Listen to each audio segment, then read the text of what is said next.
All right, hey everybody, it's Antagonist Kim, and we're back with more Disco Elysium. So, last episode, we, much to our surprise, after talking to Drouse, we saw the Insulindian Phasmid, which is pretty sweet. We tried to get a photo of it. We tried to do everything we could, but it escaped. It ran away in fear.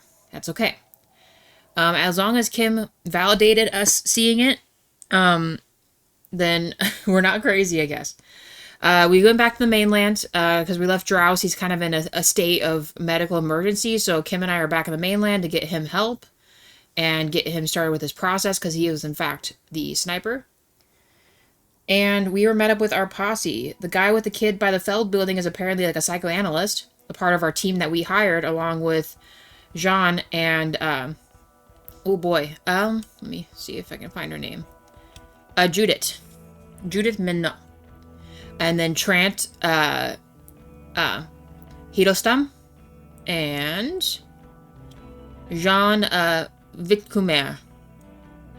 I'm trying so hard to pronounce those, but it's not that great.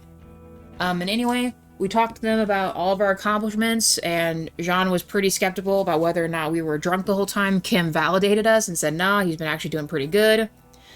Unconventional, but solving a case. And now we're here. Before they're going to go and process the Phasmid thing, process Drouse, we came up with this question, and that's why I ended it last time, because we might be able to figure out more about Harry, or see if anything we've learned is just fabricated or what. Let's see who Harrier Dubois is. So, Inland Empire. Now you will finally get to know who you are. So hold on, wait. I have a few questions before we go about who I am. The man looks westward, impatiently. Jingling his car keys in his pocket. Who am I? Why am I like this? Okay. Am I a dirty cop working for La Puta Madre? Precinct 41, what kind of station is that? The Phasmid, I need to tell Lena about this ASAP. Lieutenant Kitsuragi, what will you do now? I'm ready. And it says the end. Okay, hold on. Who am I? Who are you? You're a gym teacher, Harry. What? Well, obviously you're not a gym teacher anymore, but... I was a gym teacher. It's so sad because I couldn't even pass the dumbbell raise thing. Before? Before you were a cop, you were a gym teacher in Coron. It's getting really cold outside. Should we maybe... No way, I was a natural philosopher, right? You haven't told us about that. You just told us about being a gym teacher. That kind of explains a lot. Harry, it explains everything. The running around, the jumping, the bicep girth, your inexplicable facial hair. The collection of foul sportswear I've amassed. Your moves on the church floor, which honestly was just jump aerobics. Your use of the word graffito. Oh, God. Contact Mike. Of course. Contact Mike. He's been on about Mike again. I hate that guy. Alright, Contact Mike is a reprise of the most inspiring basic sports principle of open competition, a 5,000 one-rank outsider. When was this? When was I a gym teacher? You said in Quran I was a gym teacher there? Why did I join the RCM then? Yeah, he was an outside competitor, a badass. Oh, you don't say. Does he also vault an impassable gulf of finance and privilege? It is getting cold out. She looks around at the dilapidated fishing hut. I know, Judith, I need to figure out more. When was this? In your 20s or late 20s. You've really let yourself go since then. He looks over you. Damn, Jean. You said in Quran I was a gym teacher there? Yes, you taught gym in Cool. I believe that's the term. Taught gym at a high school. You were a high school gym teacher. The smell of sweat and glue. The worn floorboards. Kuro is just east of Jamrock. It was a short walk every morning to the baseball field or the sports building. High school. Harry, your goings-on with Kuno, Andre, Assel, the whole thing on the ice. That's why you are so juvie. That's why we're down with the kids, right? Why did I join the RCM then? The regular. You found some chick. She inspired you to fight the big fight. Be more than you are. All that. Oh no. You every morning, walking from Voyager Road to teach gym. She, leaving for the academy with her spring coat on, the air filled with the smell of smoke and raspberries and incredible hope. An ocean full of hope. Okay, I see now. I knew it. I knew no normal human being can run like that. He's an honest-to-God gym teacher. I mean, in Kim's defense, we have literally just sprinted everywhere. Why am I like this? It's not a mystery. Some chick fucked you over. Also, you were drunk. You really went with it too. Really maximized the damage. Was she called Dora Dubois? Dubois? It was Dora Engelund, I think. You've said her name, but you weren't married. You were engaged. Wait, Dora Ingerland? Something like that. Half Vazan.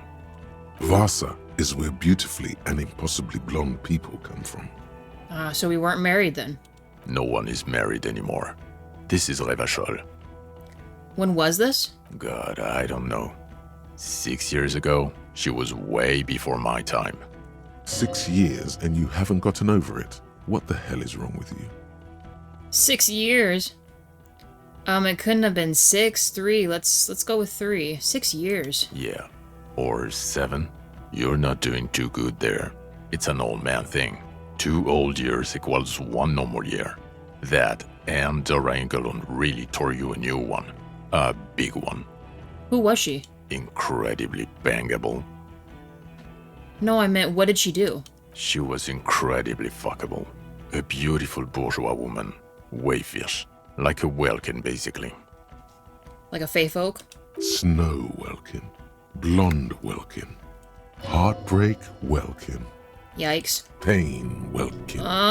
I've only seen a picture, but it's obvious you formed a real spiritual connection with how pretty she was. One you never recuperated from. I was about to say, we're more like infatuated with her. She doesn't really like maybe a nice person. Let's see if we can get more from this.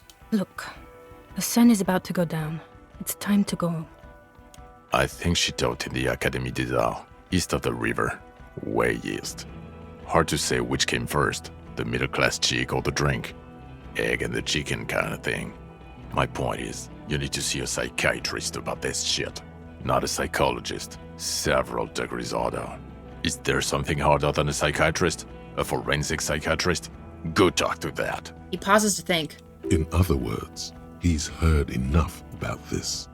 Okay, let me confirm with you. Am I actually a dirty cop working for La Puta Madre? No.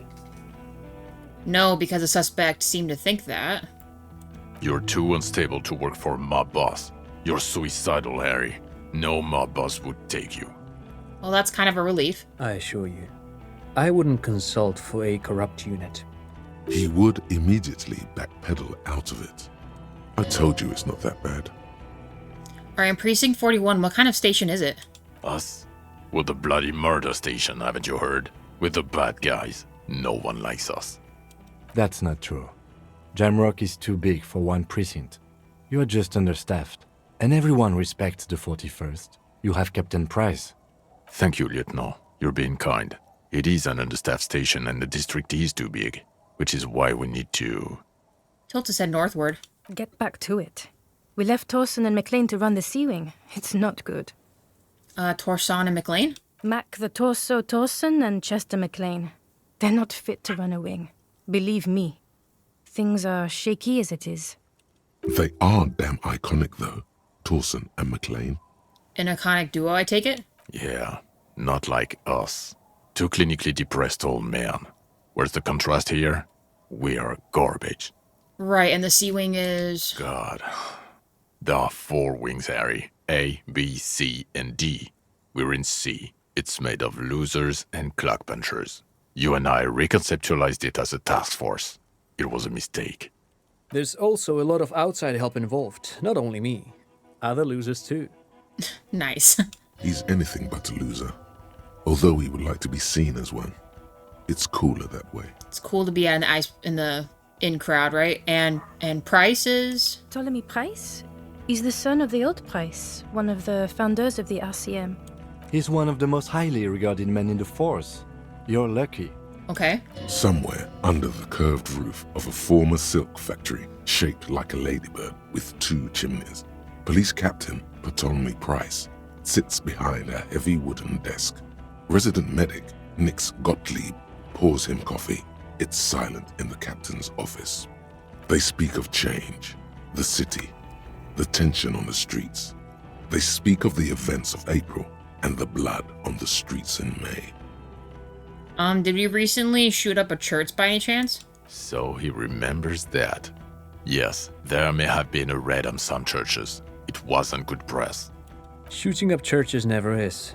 I was out of town, to be clear. What happened? Why did we go there? Our enemies were hiding in a church, to the best of our information.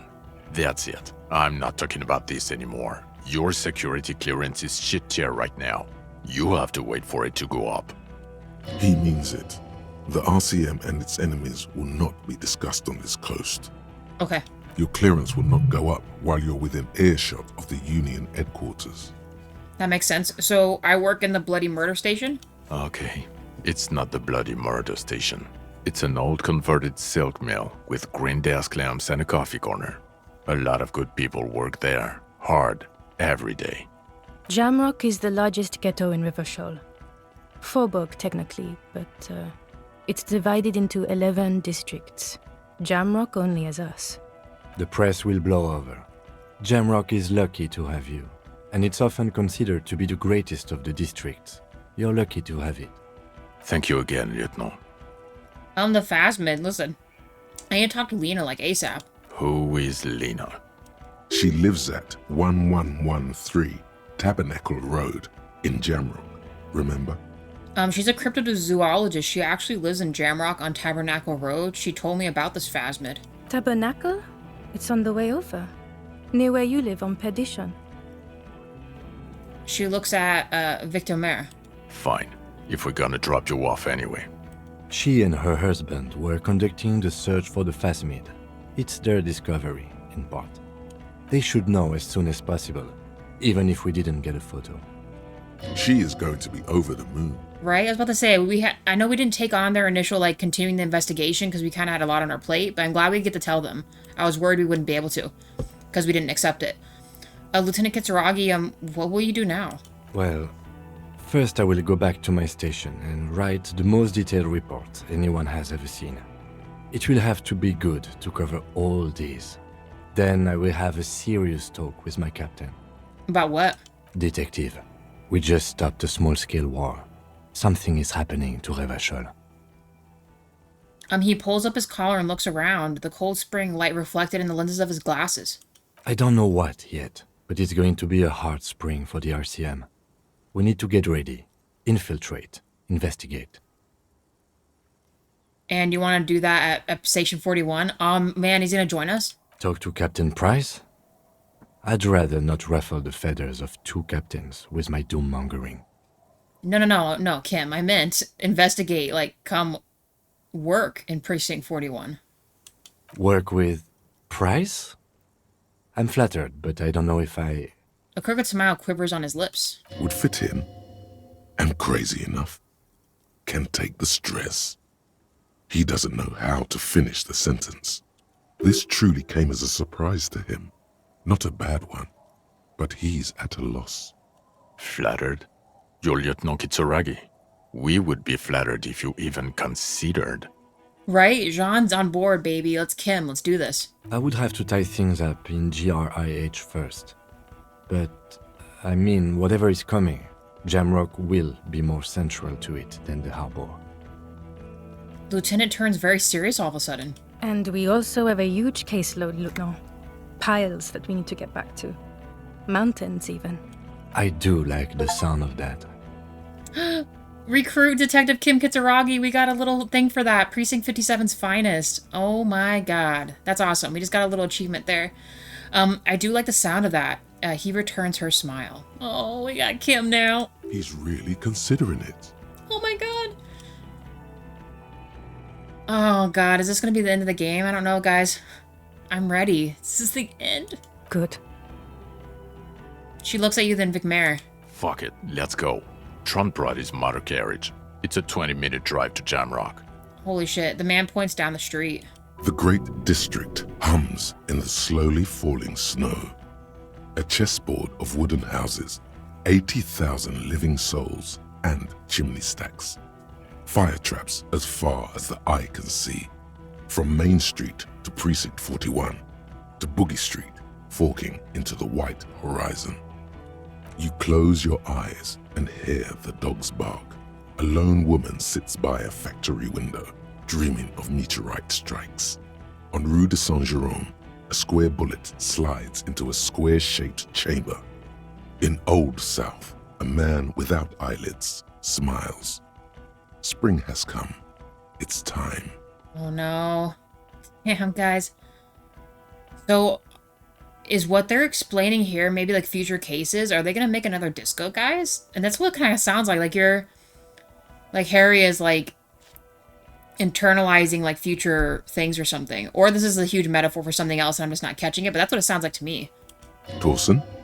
Yes. McLean? Yes. Heidelstein? No.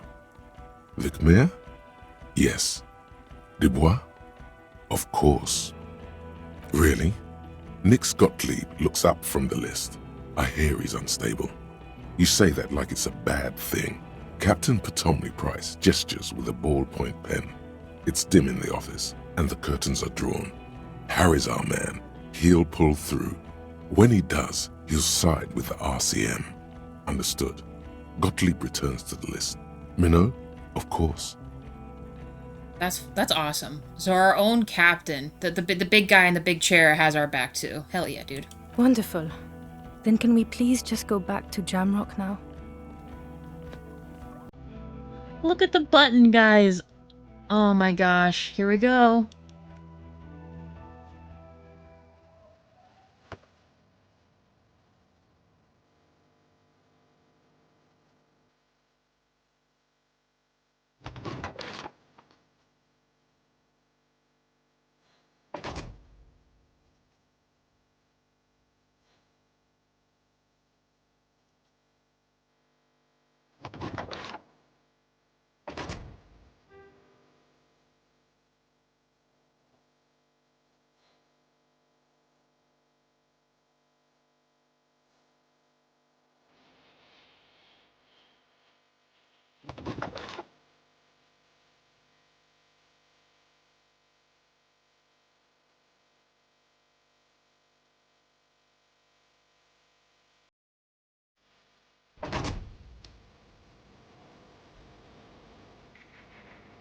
Oh my god, guys.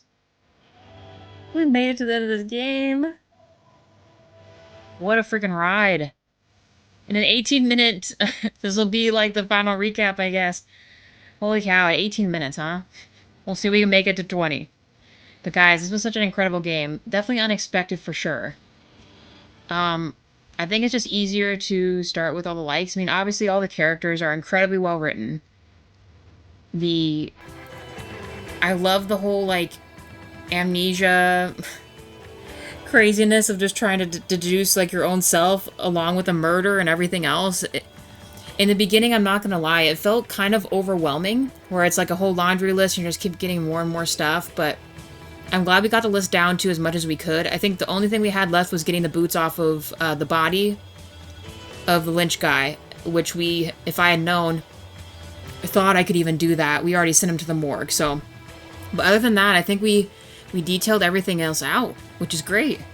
We solved all the stuff in our ledger too, like, you know, organized that. Harry didn't drink one drop of liquor, but he did do speed. I did my best to try to keep him as clean as possible, but hey, I think in a real life situation, no one can just go cold turkey in that, and he lapsed a little bit. But I'm pretty proud of him. He conceptualized a lot of things. He worked out life and figured things out. He, I think, hopefully reconciled with himself about Dora, his ex-girlfriend, who wasn't his wife. I thought it was his wife this whole time. I'm kind of glad that he can hopefully, at least I hope, he can move on from that, right? And go forth in life with his career, because it definitely sounds like he's a workaholic. Exactly like Kim did. Kim supported us the whole dang way. saying no. He's incredibly tenacious, and he got to the point, even if it was unethical sometimes, about what he did.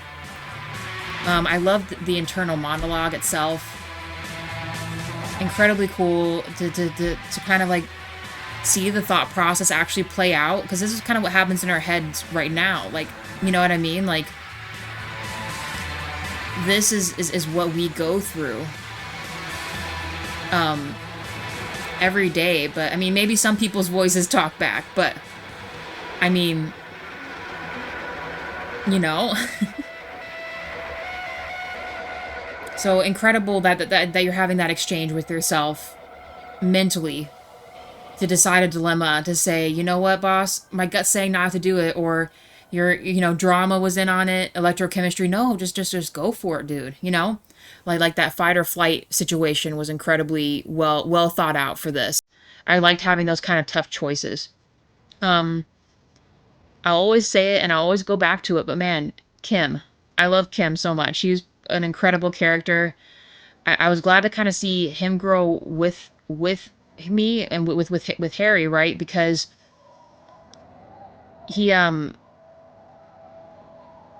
the beginning he was definitely skeptical, but I think he went in knowing that we were kind of a legend already. I mean, I don't want to toot Harry's horn here, but it was obvious that he was incredibly good at what he does. He just kind of fell off the wagon like everyone does. I think this is a good like a good example that not everyone that falls cannot be picked up again, you know?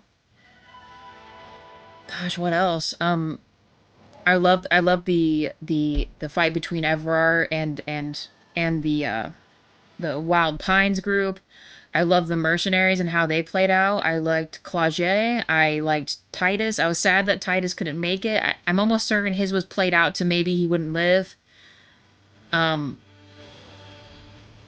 Even the side stuff, the crypto fascists, the cryptozoologists, Kuno and Kunoise, like, really incredibly thought out, and all of them just fit in perfectly in some way, shape, or form. Leo, even Measurehead. I didn't like Measurehead at all. He was a bastard, but even Everard, he was a bastard too. You know what I mean? Not good people, but the characterization of all these folks made you either say, I really like this guy, or I really hate this guy. And I think a good game really grips you into that as characters develop through the whole thing, grow to trust you or distrust you based off your choices. So, I mean, really incredible writing for these guys. The story, same thing. All fits into the story. The murder, the side murders, the Phasmid, the politics. Now, but bear in mind, I'm not crazy about politics. I'm not incredibly versed in a lot of it, you know? But they explained a lot of stuff in such a way, like, even as Harry, you could be like, I don't understand. And in truth, you could tell yourself, I really don't understand what's going on, and then ask the question, or you can be like, yeah, sure. So it gave you the option to like back out of it, like if you knew, about certain government, political subjects that you were like, I don't really need to know, so I can pass, right? Or you made Harry more knowledgeable in politics, or you made him less knowledgeable.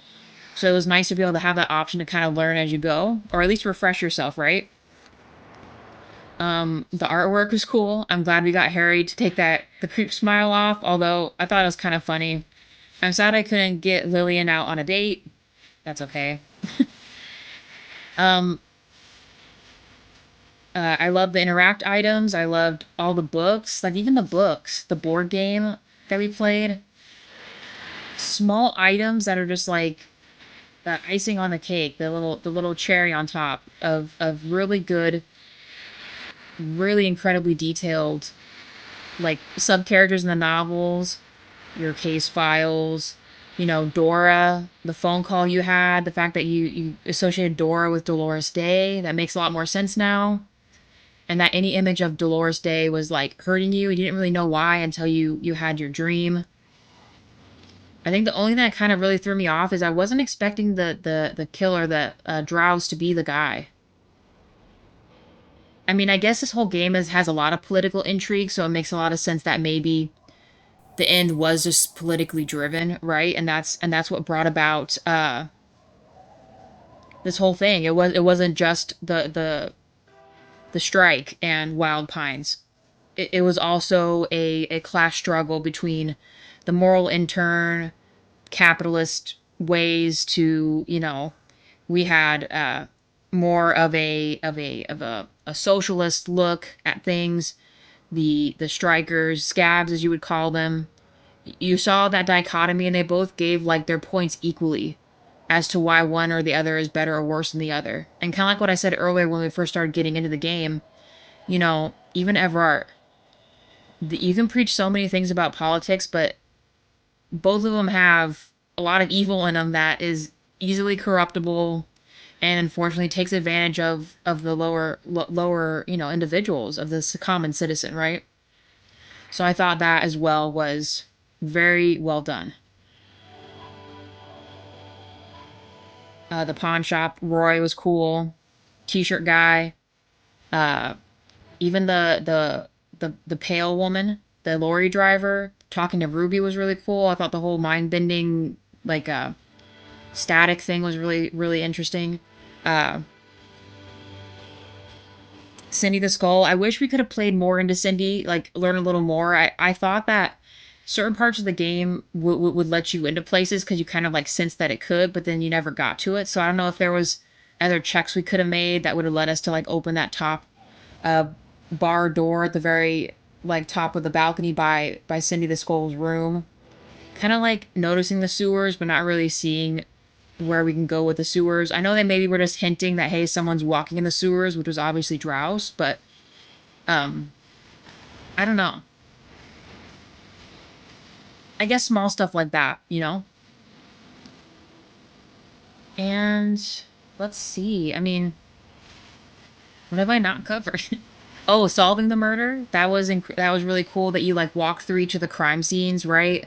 The footprints, examining the body, doing an autopsy, filing the report, talking to witnesses, getting their statements, calling your your precinct, uh, actually like being a detective and a cop, going into it and going through the right order of things. I mean, obviously you could have chose not to and been more sloppy about it, but I felt like just reading into Harry's stuff, he was definitely very like extremely detail oriented, just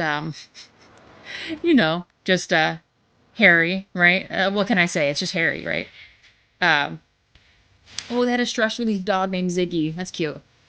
Uh anyway, guys, I think the only other thing I can maybe say right now, because I know, you're like, oh, Kim, you said all the likes. What about the dislikes? I would say my biggest dislike about this game was more so maybe like the pacing.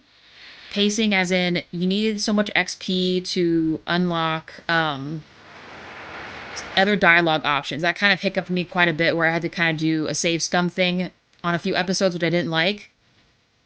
But Mankind Be Vigilant, we loved you. Thanks, guys. This game was awesome. But yeah, that was my only complaint. The timing thing. Let's see if there's anything else. Holy cow. Okay, yeah. Guys, I hope you enjoyed this playthrough as much as I did. I'm sorry if there was a lot of hiccups. Like I said, with the XP thing was kind of a little bit of me running around trying to figure out what to do next. Oh, I'm seeing the helicopter with the...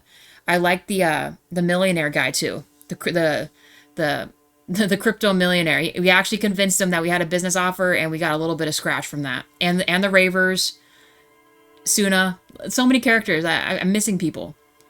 All of it. I'm glad I got them in the church. I'm glad Suna hopefully can figure out her black hole business. The Pale, all of it. Plenty of metaphors, plenty of things to relate to. Plenty of comparisons to like real life that the Pale represents. I had a lot of people commented, which by the way, thank you guys that watched through and have been commenting through this whole journey. Everyone is so incredibly enthralled with this game, and I can see why. So, man, I've been telling people too in the comments, maybe in like a year or two, I'll come back and we'll play a different playthrough, and we won't be the same Harry we were last time. Maybe we'll be a little different. But yeah, guys, I'm calling this it. This has been an incredible journey. Thanks for following me through it, and I appreciate you so much. I will see you guys in the next one. Bye for now.